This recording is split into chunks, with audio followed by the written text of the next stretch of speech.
জন্য মৃত্যু আমাদের অনিবার্য। মৃত্যুর আগে আমাকে আপনাকে সুন্দরভাবে আমাদের জীবনটাকে সাজাতে হবে। মৃত্যু আসলে মালাকুল মাউতের সাক্ষাৎ আসার সাথে সাথে যেন আমি পবিত্র জীবন নিয়ে ঈমানের সহিত ইজ্জত সহিত দুনিয়াতে যাইতে পারি। আমার নবী বলেন, এ দুনিয়ার মানুষ, মৃত্যু অনিবার্য, এই মৃত্যু থেকে তুমি বাঁচতে পারবে না, কিন্তু মৃত্যুর পর তোমার সমস্ত আমল বন্ধ হয়ে যাবে। পালান নবী আলাইহিস সালাতু ওয়াস সালাম, ইযা মাতাল ইনসান ইনকাতা আমালুহু ইল্লা মিন সালাসা। আমার নবী বলেন, এ দুনিয়ার উম্মত, মৃত্যু কিন্তু তোমাকে ছাড়বে না। মৃত্যু অনিবার্য, মৃত্যু তোমাকে গ্রহণ করতেই হবে।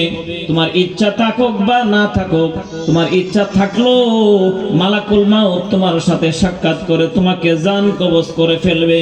তোমার যদি ইচ্ছা নাও থাকে, পৃথিবীর কোথাও যাইয়া বাঁচতে পারবে না। যে কোনো ভাবে যে কোনো জায়গা থেকে তোমাকে ধরে আনবে, যে কোনো জায়গাতে তোমাকে বাঁচতে দেওয়া হবে না। বাঁচার জায়গা নাই, মৃত্যু আমাকে অবশ্যই গ্রহণ করতে হবে।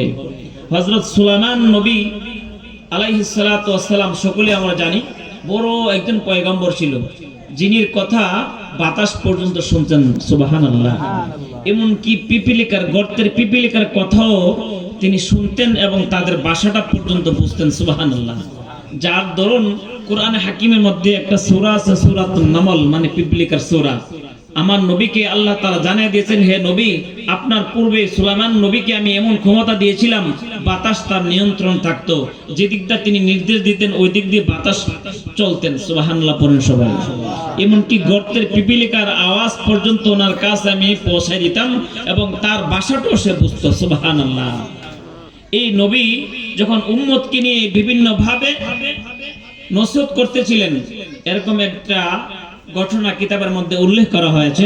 নবী তার সহোদর যারা, আপনজন যারা, তাদেরকে নিয়ে নসিহত করতেছিলেন, ওয়াজ করতেছিলেন।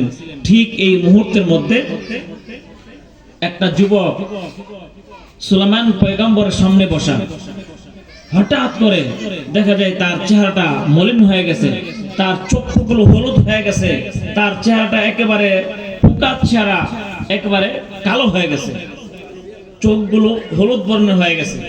যুবকের দিকে তাকাইয়া নবী পয়গম্বর সুলাইমান আলাইহিস সালাতু ওয়াস সালাম বুঝতে আর দেরি করেন নাই, অবশ্যই বুঝতে পেরেছে এই যুবকটা কোনো কিছু হয়ে গেছে।